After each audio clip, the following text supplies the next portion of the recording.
A brief read of your CV will conjure up feelings of inadequacy to even the most achieving of reader. You have a degree in classics and you also have 3 master's degrees. You're a twice published author. You've served as Chief of Staff to an MP in the Greek Parliament and the Council of Europe for 3 years. You're also an advisor in the House of Lords. You're fluent in English, Greek, and probably a few others, which you haven't told me about. And if you weren't busy enough, you're currently studying a PhD in intellectual history, specialising in 18th-century history of political ideas. That is to say that you must be a very busy man. Well, now that you said all that, the only thing I can do is under-deliver in the description. You failed to mention that I'm also the inventor of the 25th hour of the day. That's how I can do all. If we just take the masters, for example, most people don't even get a master's. But those who do, they probably finish and think, whew, that's me done for the day. But you think, you know what I need? I need another 2. What's the thinking behind that? Well, to be fair, so I read classics, and then I was fed up with the theory, and I thought, all right, let's do something more practical, something more business oriented, if you like. So I went to Rome for a year. I studied at a business school in Rome, and I was trained in political marketing and communications, strategy, fundraising, whatnot. And then when I did that, I thought, yeah, but I miss theory.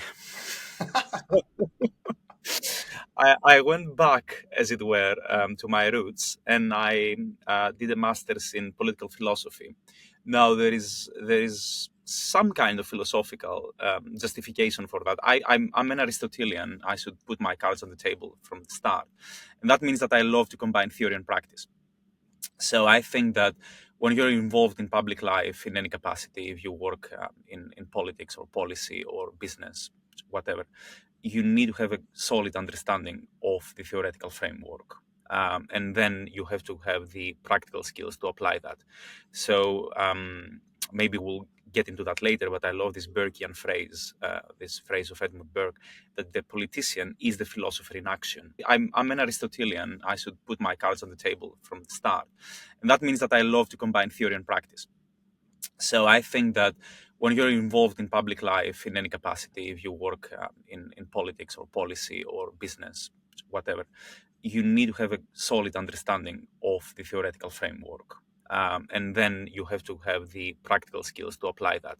So maybe we'll get into that later, but I love this Burkean phrase, this phrase of Edmund Burke, that the politician is the philosopher in action. A master's about a newspaper, basically, he was running called the Anti-Jacobin during the French Revolution. And that led me to do a PhD later on the subject of broadly the French Revolution and Edmund Burke and all of that. So there was a brief spell in Italy. So that means you must speak Italian as well. Is that correct? I used to speak much better, but I can certainly understand, read, and write. Although I get stage fright whenever someone approaches me and I have to talk in any other language than Greek, basically. But Rome is a delight. It's actually quite the oxymoron to go to Rome to study something related to business, because everybody would think, okay, Rome, arts, philosophy, maybe law, classics. But our Italian friends are actually getting very, very good in economics, in industry. They have the Confindustria, which is the Italian Federation of Business. So yeah, they are getting better and better at it. So if we take the work in which you're doing in the House of Lords first, you're an advisor. What is it that you are advising them to do? So I started working as an advisor for a Labour peer, Lord Leslie Griffiths, who's been in the House of Lords, I think, since 2006. And his subject of interest, of course, is migration, mostly. That's how we met in the Council of Europe when I was working there. And of course, I was very much working with migration, a very controversial, difficult subject to work with. And then I moved on working with a conservative peer, Lord Vesey, who's a former minister for the arts, the Cameron government. And of course, with Lord Vasey, we're working mostly on culture, AI, tech, but also heritage, media, because he was also a media minister. So different sorts of policies. We are also working on the very thorny issue of the Elgin marbles and possible or not repatriation or reunification, you can put it as you like, of the Parthenon sculptures. So yeah, these are the topics of my interest in the House of Lords, and perhaps we should also explain to our listeners what is the House of Lords and what the House of Lords does. Otherwise, it sounds like an elite private membership somewhere in London. Yes. So, could you give a brief history from its formation to probably the attempt at Cameron's reform in 2012 of the Lords and the way they've shaped the Britain in which we see today? So, for our non-British listeners, the House of Lords is basically a Senate of sorts. So, the British Constitution has a bicameral parliament, which means that there is a House of Commons, the MPs, the elected representatives of the body politic. And then this is the House of Representatives, the equivalent in the US, for instance, or the National Assembly in France. And then you get a sort of a Senate, which is the House of Lords. Now, the House of Commons is not because they are not lords and they are commons, they are commoners.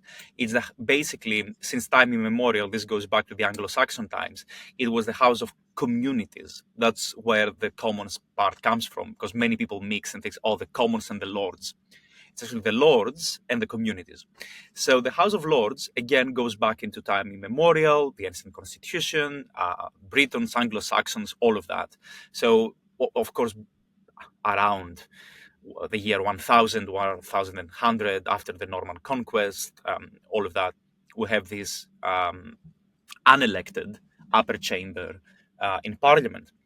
And now I say unelected because until 1998, 99, when the Blair government decided to do the first major reform of the House of Lords, there have been reforms before that, but not of its composition. So the House of Lords was the dominant part of the British Parliament until the 18th century. If you go back in history, most British prime ministers, something that's unthinkable today, were actually ruling the country from the House of Lords. They were members of the House of Lords, and basically the House of Commons was reduced to a secondary capacity as basically validating the initiatives coming from the upper chamber.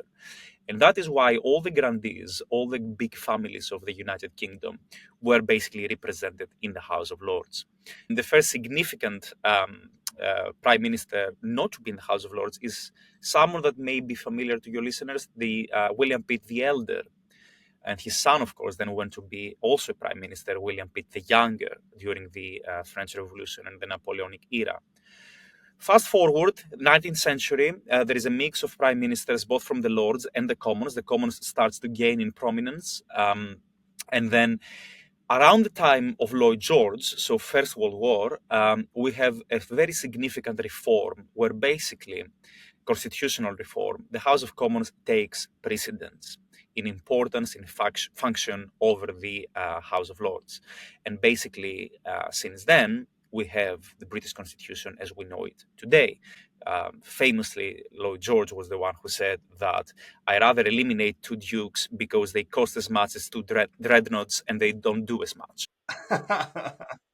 He was the first, let's say, adversary of the landed aristocracy of the United Kingdom, and he significantly curtailed their powers in Parliament. Now, what happens today is that we had this reform of Tony Blair, and this is significant because Tony Blair and New Labour decided to change the composition of the House of Lords. So until then, you had around 700 peers who were members of great families. They were all hereditary peers. Basically, you could get your title from your father. That meant that most of them were men. And then you had the second category of peers who were created peers. They were given a peerage by the government or by their party, but also it was a hereditary peerage as well. The last hereditary peerage to be created was before Tony Blair, because Tony Blair decided that, all right, I will abolish the hereditary peers. So I will just keep life peers. And I will make life peers in the sense that when you die, the title goes with you. Your son doesn't get anything. So Lord Griffiths and Lord Vasey, who I mentioned at the start of the podcast, I have bad news for their families, which probably you already know. They're not going to get anything in terms of title, because the title will die with them. And that's how the life peerage works. Now, Tony Blair struck a deal with the Marquess of Salisbury, who was kind of the leader of the hereditary peers in the House of Lords back then. And they decided that they will keep 92 hereditary peers in the House of Lords, 92 representatives of the big families. And some of them are dukes, marquesses, earls, and some barons. Then they decided, okay, how are we going to make this work? There are 92, so 9/10 of the members of the House of Lords in 99, including Lord Byron, who we'll talk about later, were removed in one stroke. They kept their titles, their noble titles, but they were not represented in the British Parliament anymore. So that is not to say that Britain abolished the aristocracy in the French fashion, but they kicked them out of Parliament. The Salisbury-Blair Convention, as it's sometimes called, meant that 92 hereditary peers survived the cut. And every time a peer dies, they have a by-election, which makes them the only, surprisingly, elected part of the unelected chamber that the House of Lords is. Now, how this by-election takes place is an electorate of the hereditary peers of the realm who vote for a representative. And what is interesting, and we should really highlight this, is that in recent years, there have been by-elections where younger and younger hereditary peers are elected to the House of Lords. An excellent example is Viscount Camrose, who was, if I remember correctly, immigration minister in the previous government. He is in his late 30s or early 40s. Or the Earl of Effingham, the very Grand Howard family, and he's in his early 40s. Now, they're not just young, they are very well educated. They have active business careers in the city and elsewhere.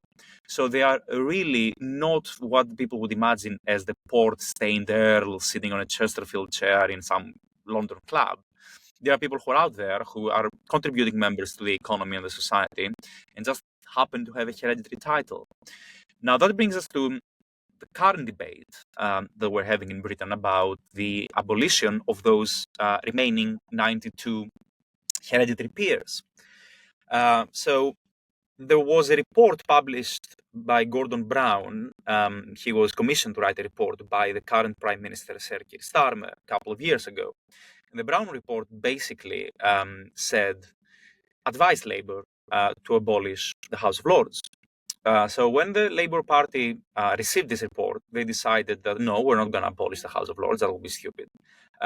But we will try to reform it in some ways. Now, the House of Lords has been reformed so drastically and radically by Blair that there was little one could do. The only part that a Labour centre-left government could do to reform the House of Lords was to basically boot out the remaining 92 hereditary peers. Now, this was included in the Labour Party manifesto. The Labour Party is now in government, so everybody's expecting to see how this will go. And there are many guesses. Probably we will know soon. We don't really know yet. It's unofficial. That either they will strike out those 92 hereditary members of the House of Lords immediately, which is difficult and rather complicated legally to happen, or they will just allow them to phase out, in the sense that every time one of them dies, there will not be a by-election to replace them.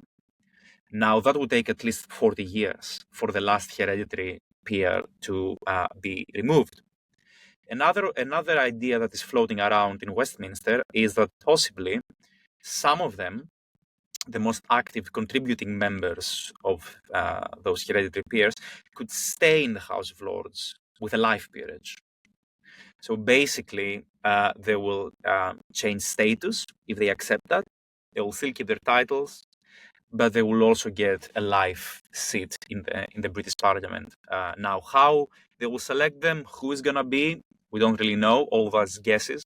if you ask my personal opinion, I have a very clear personal opinion. I think that the hereditary peers should remain in the House of Lords. I think that the hereditary principle, which is embodied by those 92 hereditary peers, is very strong in the British Constitution.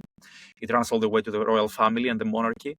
It is a mixed government. It is a constitutional monarchy. So to me, it's absurd that you can do away with the hereditary principle without undermining philosophically the very foundations of the monarchy, of the royal family. So I think they should stay for that reason, and I think they should also stay for very practical reasons. Those 92 hereditary peers, most of them attend the chamber on a weekly basis. They're very active, they are experts in their fields, they contribute to debates, and sometimes they are just far more active than their life peers, peers. Because there are many people who get a title, and this is increasingly observed nowadays, and they never show up in the House of Lords, and they just use their title to make a fancy reservation at a restaurant or be addressed like that by their kids. But they don't really bother to contribute. And now, of course, given a peerage is an honor, but it's also a duty. And your duty is to contribute to what Parliament does. And to run full circle, what the House of Lords does is that it's a deliberative assembly. It checks the House of Commons.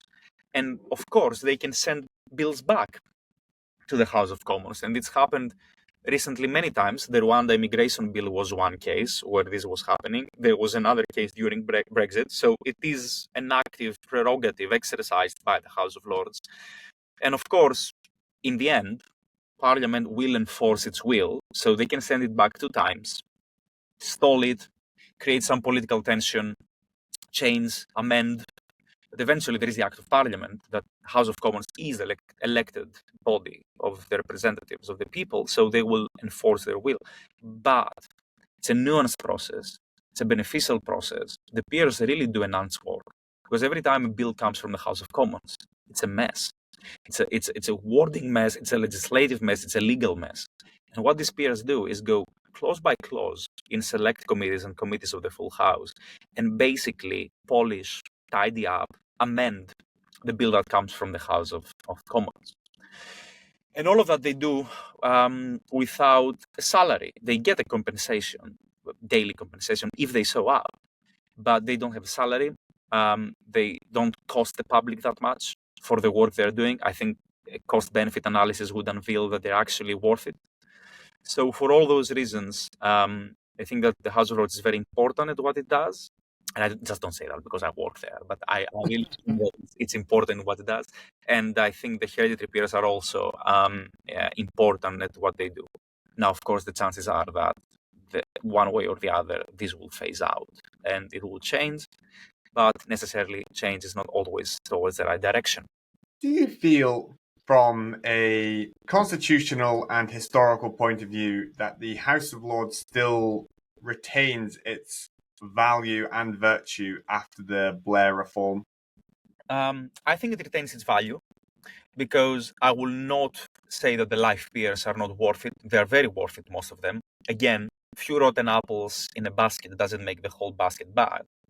And of course, there have been cases recently, especially in the last 10 years, where there have been people elevated to the House of Lords that by any moral or political or conventional wisdom, they shouldn't be there.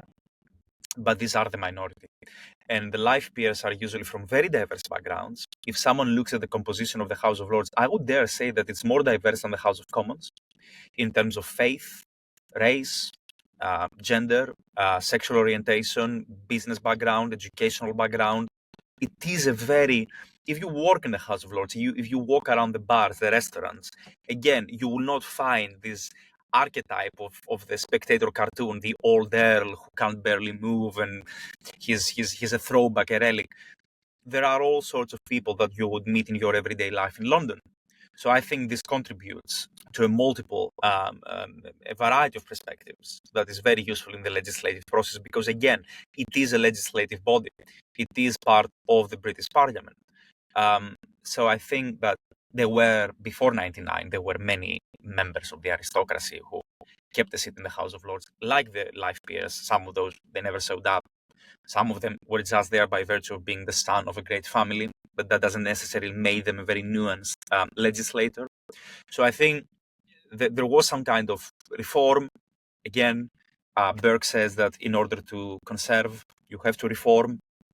I don't necessarily say that the Blair reform was the right way to go about it, but at least there was a compromise back then, and there was some kind of reconciliation between the hereditary and the life element, which I think lacks from the current Labour plan for constitutional reform. But we can talk about constitutional reform all we want, and political parties do, but essentially nobody in the British public cares in the end of the day. So it's just for those who are interested in politics and history, who listen to podcasts or watch videos. But the average voter out there never decides what to vote because of the topic of legislative reform or constitutional reform.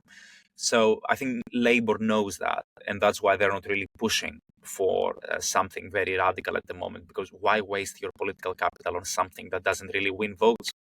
Do you find, as we usher in a new government, that there is much difference really in the day-to-day of the House of Lords, or is it one step removed from the ongoings of the House of Commons that it can act as a stabilising force? Well, the answer is we don't really know yet, because Parliament met for 2 weeks, the King's Speech, now it's adjourned. They're going to come back in September. So basically, we don't really know how it's going to work. What we know is that in the House of Lords, there are basically 3 main categories of peers. They are the Conservative peers, who are far more than the Conservative MPs right now, actually. They are the Labour peers, who are almost exclusively life peers. There are 2 members of the House of Lords who are hereditary Labour peers. The one is Viscount Stansgate, who is actually the son of Tony Benn, the very famous socialist MP who was a Viscount and gave up his title and became Tony Benn. So his son reclaimed the title. That's Viscount Stansgate. And there is another one whose name I'm sorry, I forget. But there are only 2. And then there is a large group of peers who are called the crossbenchers. And what it is what the word says. They always vote with the government. So Labour doesn't have a working majority in the House of Lords. The Conservatives didn't have a working majority in the House of Lords before. But the crossbenchers, who are an independent group of 200 peers, are there to provide the working majority of the day, and they're usually non-party political. So they come from the civil service or from the diplomatic corps, from the army, from charities, from business, and they are elevated to the House of Lords academics. So we will see how it works. I think that actually, for the Conservatives, for the opposition, the House of Lords will actually be a chamber where they will be able to be far more active than in the House of Commons, where they are just overwhelmed by a supermajority of Labour MPs. That doesn't mean that they will effectively run opposition from the House of Lords, but I think that the most efficient and careful scrutiny of the Labour legislative initiatives, as it were, can happen in the House of Lords, actually. Is there the stereotypical political conniving in the Lords as there is in the Commons? Is there the aspect of realpolitik, or is it a lot calmer of an atmosphere? It's more bipartisan. Debate is not heated. There is a sort of, it's more urbane, it's more genteel. It's more about the essence of the legislative process and not about scoring political points. Necessarily, because they don't have an electorate, they don't have voters, they don't have constituents. So, in a sense, they just focus on the work that needs to be done. Compromise is struck more easily in the House of Lords. Many times you have Conservative or Labour peers actually disagreeing with their party. So there are whips in the House of Lords, but it's not enforced as rigidly as in the House of Commons. So I would say that by and large, is a more effective chamber when it comes to the quality of political discourse. That doesn't mean that the House of Commons is not an effective chamber. By all means it is, but the quality of debate, the nature of debate, and the way of carrying themselves and conducting themselves in the House of Lords, I find it to be sometimes more dignified than in the House of Commons, where it's far more partisan and polemical and, let's say, fierce. Amongst all of which you have done, you managed to find time somewhere in your 25th hour of the day to write not one, but two books on Lord Byron.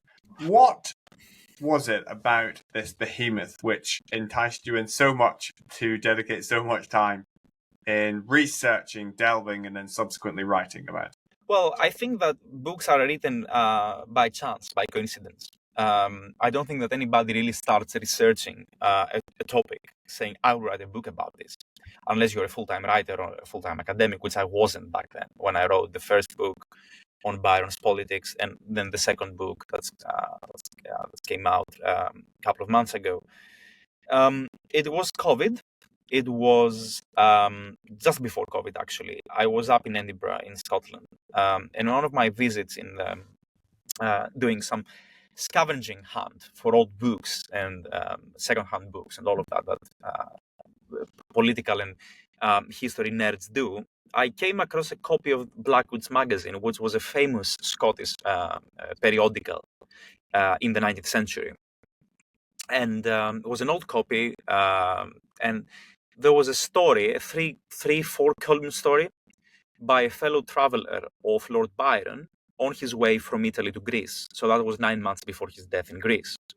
And this fellow traveler of Byron's was recounting a story about him setting off to help the Greeks win the Greek War of Independence against the Ottoman Empire. And Lord Byron was, of course, a Philhellene. He was an enthusiast of Greek independence. And as I read the story, this gentleman writes about, well, Byron actually was offered, and he quite fancied to take on the new throne of Greece. He would become the king of the Greeks. And I was struck by this because, of course, growing up in Greece, Byron is a household name. Everybody knows about him. They pretty much follow the stereotype of him coming to fight and die for Greek independence, which is not the case. So he's an idealized figure. But I never really had come across a story where it says that he was offered the throne of the Kingdom of Greece that came about some years later.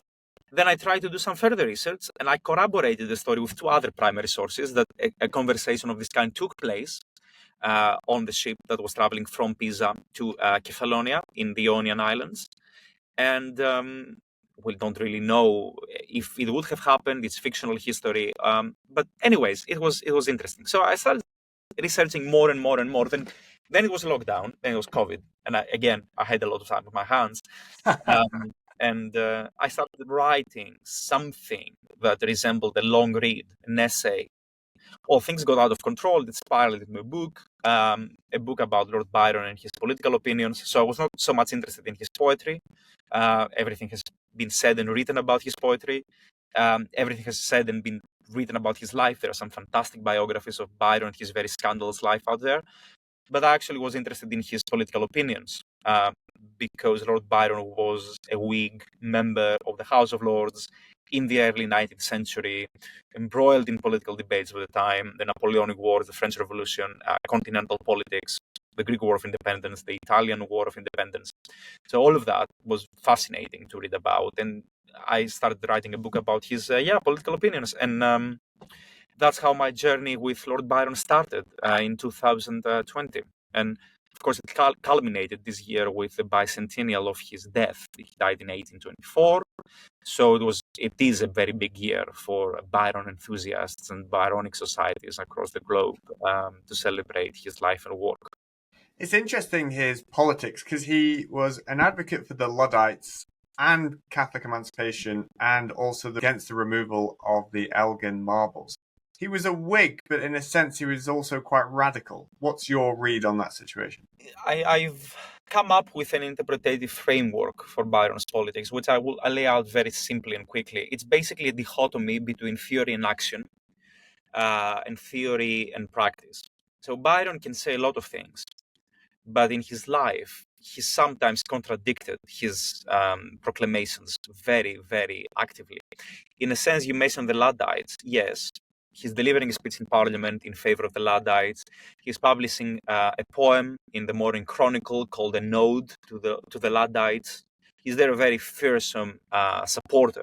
At the same time, he has this grand estate in Nottinghamshire, Newstead Abbey, some coal mines in Rochdale. So he's a landlord. He's a 19th century landlord. And what does he do? He doubles the rents of his tenants, some of those who were connected to Luddite families, the same time that he's advocating for the Luddite rights in parliament. So Byron is your typical hypocrite. He can be your typical hypocrite. When it serves his cause, it's a pose sometimes. He's just posing as something. He's an artist. He's a poet. He's not your typical politician. So sometimes he wants to shock. It's all, to use the very famous jargon of the day. It's very performative what he does. Many times there is a sense of theater. So it can be misleading if you just follow his writings and not his actions and his life. And I think the other dichotomy that's very useful in solving the prima facie inconsistencies that are so famous about him is between what's going on in England and what's going on in the continent. So Byron is very radical in Italy, can be very radical in Greece, but he's actually not that radical in Britain, because in Britain there is a differentiating aspect. He holds land, he has a title, he has investment in government bonds, he has social status, so he has a lot to lose. And when it comes to social rebellion or revolution or revolt in Britain, he is horrified by the prospect. And then he reverts to being a very conventional 18th century Whig who loves to support the revolution abroad, but when it comes home, like it pretty much happened for all the Whigs in the close of the 18th century during the French Revolution, oh yes, it's guillotine aristocrats in France, but God forbid that you do the same here. So Byron is your Charles James Fox of the 19th century. I mean, Fox was his political idol, and Fox is another hypocrite. Fox is another one who likes to contradict himself and flip-flop in his political opinions between this and that. I think that Byron is far more conservative than people think, and that's a controversial claim to make. I've tried to advocate that not just in popular books or speeches, but also in a couple of scientific articles that I had published in academic journals. He is more conservative in the sense that he's an 18th century throwback. He's a Fox-eyed Whig. He frequents Holland House, which is this mecca of Whiggery in 19th century London, in where is now Holland Park. It's unfortunately Holland House been razed to the ground by the Luftwaffe during the Blitz. So this is his playing ground, and it's full of aristocrats, elite. He's a big social snob. He doesn't have any time for people who are not of his clique or his class. And then you have the famous Karl Marx quip about Byron, where he basically says that I'm glad he died when he was 36 because he was on his way of becoming a reactionary bourgeoisie. So Marx gets it half wrong because Byron would never be a bourgeoisie because he was a member of the aristocracy. But he was on his way, I think, of becoming more reactionary in his political opinions as he grew older. And you don't have to go far. All his romantic peers, Wordsworth, Robert Southey, Coleridge, all those who survived their youth, because Shelley and Keats are two other famous romantic poets who died very young, like Byron. Those who survived went on to become very famous Victorian conservatives. So it's not difficult to argue that Byron could have followed this same trajectory. Wordsworth is in Paris during the French Revolution. He's thrilled by this new utopia that's coming about with the revolution. And 60 years later, he's your typical conservative Victorian. So I wouldn't have found it very difficult to imagine Byron, rather more fat with whiskers, writing outraged letters to the editor of the Times during the Victorian times, saying how bad things are or how better it was back then and all of that. But the marshes of Missolonghi claimed him before that, and he died very young. So it's, again, fictional history. We can't really know. We only have indications about it. To what extent are we still talking about Byron in the modern age because his works or actions were that good? Or is it more because, as Lady Lamb said, wasn't it, that he is mad, bad, and dangerous to know? Do you know, is it the works and his genius, or is it just because he was so out of the ordinary? Well, This phrase, mad, bad, and dangerous to know, has been so famous down the ages that even someone like Sir Braverman used it a couple of weeks ago, saying that I've been labeled mad, bad, and dangerous to know by my political party. So I don't know if she's read anything of Byron, but she used the term. So yes, there is an element of celebrity. Byron, it is a locus classicus, cultivated his image, self-cultivated his image as perhaps the first celebrity. He was aware of his celebrity status. He was one of the most famous people in his time and age, not just in Europe, but also in America. Just to give you an example, 3 years after his death, his poems keep selling. They are in the top 10 bestsellers in America 3 years after he died. So he is very famous. And I think he gives us enough in his journals, in his writings. He's a prolific writer. He's left so much behind. There is so much evidence behind. And he strikes us as a very modern figure, a very familiar figure in a way that this man lived 200 years ago. And we still talk about him, and we actually talk about him right now as he was alive 20 years ago, because he is a modern figure. He is a popular figure. We can follow his life very closely. We know everything about him. We even know what he liked doing in the privacy of his own bedroom. He's just given us all this information as sort of a trick to keep talking about him after his death. And I think he's led a fascinating life. He was, in some ways, a pioneer. Some other ways, he was a relic of a previous age. So that adds to the romantic nostalgia about him. He loved to shock. He was a cultural icon. Even the shirt à la Biron, which the French keep the open collar shirt. He was a fashion icon. He was many things to many different people. And I think that contributes to his continuing allure. If we look at, say, The Lost Generation in Paris of Hemingway and Fitzgerald, amazing works, but difficult characters. Would you also put Byron in the genius but jaded box? Probably you would like to spend an evening or two with Lord Byron. I think he would be good company. He would probably be quite frivolous. He would be fun. We know that. But he could also be difficult. He could be a snob. So if you're not an aristocrat, good luck. Probably he wouldn't really like you. If you're a woman, that's difficult with Byron. He's quite the sexual predator. He's abusive towards women. He doesn't really appreciate women. He doesn't treat them well. So that's an ugly aspect about him that wouldn't be acceptable in the modern age. But you know, he's complex. He has some very ugly sides. He has some very charming sides. He's a very, as it were, faithful friend. He was quite the spendthrift. He was generous. He could be generous, but he could also be very stingy. So it's his Goethe once labeled him, his contemporary German philosopher / poet, he labeled him as a walking mass of inconsistencies. And I think that labels Byron very aptly. He was a bulk of inconsistencies, many different things to many different people, many different things with himself.